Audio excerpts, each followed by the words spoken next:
Madalas, hindi naman talaga sa salitang ayoko na, nagtatapos ang lahat. Minsan, doon pa nga nagsisimula ang totoo. Alam mo yung tahimik na gabi, tapos bigla kang makakarinig ng ayoko na. Hindi galit, hindi sigaw, walang drama, pero ramdam mo, mabigat. Parang lahat ng sinubukan mong ayusin, nabasag sa loob ng 3 salita. Bakit? Tanong mo, pero wala siyang sagot. O siguro, meron, pero hindi na para sa'yo. Ang totoo, bihira sa atin ng marunong magsabing, ayoko na, ng totoo. Kasi sa kulturang Pilipino, sanay tayo sa tiis, sa baka magbago pa, sa sayang naman. Kaya kapag dumating na yung taong marunong ng sumuko, madalas akala natin mahina siya. Pero minsan, siya pala yung pinakamatapang. Ang salitang ayoko na ay madalas hindi literal. Ito ay isang sign na emotionally exhausted na ang isang tao. Hindi ibig sabihin ay wala na siyang love. Minsan, sobra pa nga. Pero hindi na niya kayang ipaglaban mag-isa. Nare-realize mo minsan, no? Hindi naman talaga kayo nagkulang sa I love you. Pero baka kulang sa I understand you.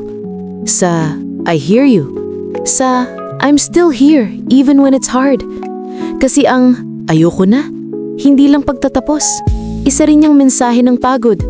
Pagod magmahal, pagod umasa, pagod magpanggap na okay pa. Pero ano nga ba talaga ang ibig sabihin kapag sinabi niyang ayoko na?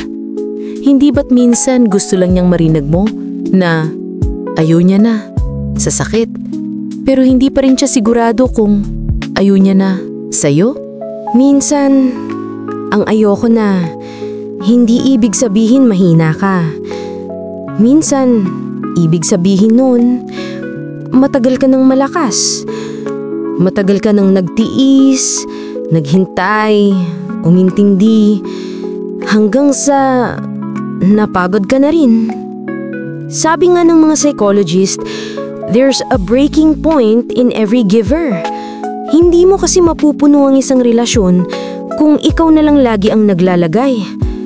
Kasi kahit gaano mo pa siya kamahal, kapag paulit-ulit kang nasasaktan, darating ang araw na mararamdaman mong kailangan mo ring mahalin ang sarili mo. Ang pagsuko, kapag ginawa ng may kamalayan, ay hindi laging pagkatalo. Ito minsan ang unang hagbang ng paghilom. Kasi yung mga salitang ayoko na, pwedeng yan ay boundaries na matagal mo nang hindi sinusunod. Kaya minsan, ang babae o lalaki na nagsabing ayoko na, hindi tumitigil dahil wala na siyang nararamdaman. Tumitigil siya kasi gusto niyang maramdaman muli kung sino siya, nang hindi kailangang masakal o mawalan ng boses. At sa panahon ngayon, kung saan uso ang stay kahit toxic, ang ayoko na minsan ay form ng rebellion laban sa sarili mong sakit. Isang uri ng paninindigan na sapat na.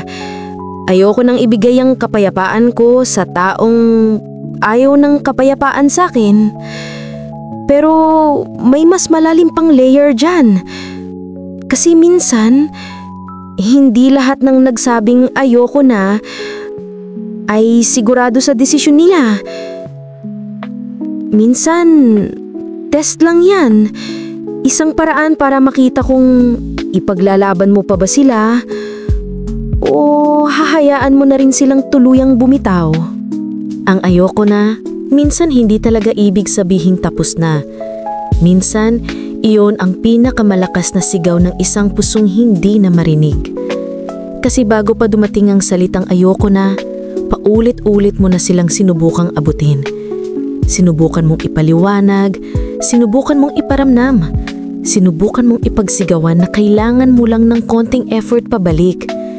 Pero kapag walang nakikinig, minsan, yung ayoko na lang ang natitirang paraan para mapansin.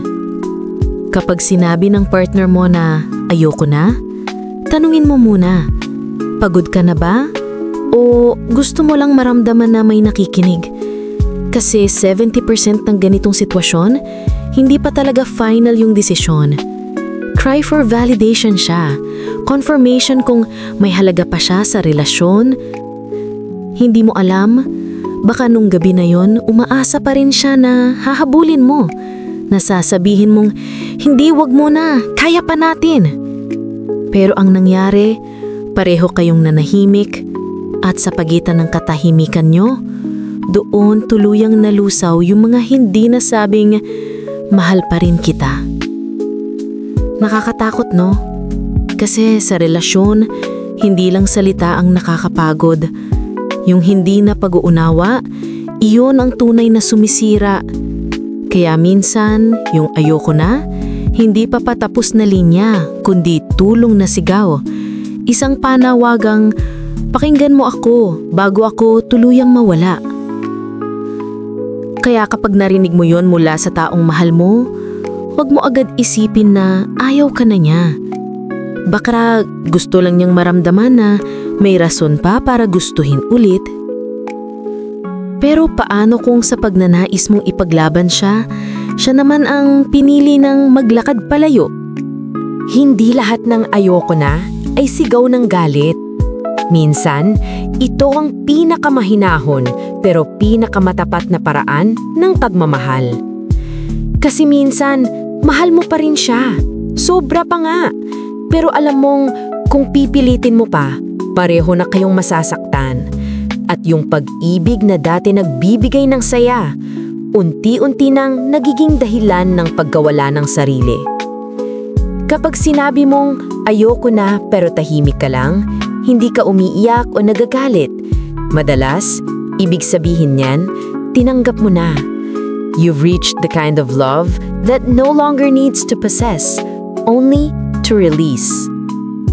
Ito yung uri ng ayoko na may halong pasasalamat na kahit hindi naging forever, may parte ng sarili mo na laging magpapasalamat na minahal mo siya. Kasi totoo yun, hindi naman lahat ng pagtatapos ay talo. May mga dulo ring tagumpay kahit sa sakit. Ang mga ganitong ayoko na, hindi yan dahil napagod lang. Madalas, dahil natutunan na nilang mahalin ang sarili nila. At sa unang pagkakataon, pinili nilang maging buo kahit mag-isa. Ang pag-ibig hindi dapat nakakulong. Hindi dapat sinasakal para lang masabing tayo pa rin. Kasi kung tunay kang nagmamahal, kaya mong sabihing ayoko na nang walang sama ng loob. Dahil gusto mong pareho kayong maging masaya kahit hiwalay. At doon mo maiintindihan na minsan ang tunay na pagmamahal ay marunong ding bumitaw. Pagkatapos ng lahat ng luha, ng pagtatahimik, ng paulit-ulit na pagtatanong sa sarili, may araw din palang darating na gigising ka at mararamdaman mong kaya mo na ulit huminga. Ang ayoko na pala, hindi lang pagtatapos ng relasyon. Ito rin ang simula ng pagkilala mo sa sarili.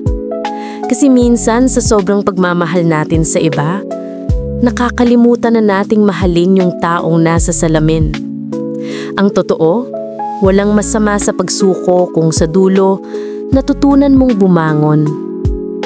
Dahil ang tunay na pag-move on, hindi lang paglayo sa isang tao, kundi pagbabalik sa sarili mong kaluluwa. Ang mga taong marunong magsabi ng ayoko na, nang may respeto at kababaang loob, sila yung mas madaling maghilom. Kasi hindi nila tinatakasan ng sakit. Tinatanggap nila ito bilang bahagi ng proseso. Tama si Doc. Kasi healing is not forgetting. It's remembering without breaking. It's being able to look back at the memories and say, salamat. Tinuruan mo akong magmahal pero tinuruan mo rin akong palayain. At darating din yung araw na kapag naririnig mong sinabi mong ayoko na, hindi na ito masakit. Kasi alam mong hindi mo sinuko ang pag-ibig. Sinuko mo lang yung bersyon ng sarili mong hindi na masaya. Kaya kung sakaling marinig mo ulit yan mula sa isang tao, Huwag mong agad katakutan. Baka hindi ibig sabihin ayaw ka na niya. Baka gusto lang niyang hanapin kung sino siya. Para balang araw, kapag nakita ulit kayo, pareho na kayong buo. Ang ayoko na ay hindi katapusan ng pagmamahal. Minsan, ito ang simula ng paghilom, ng kapayapaan, at ng pagbalik sa sarili.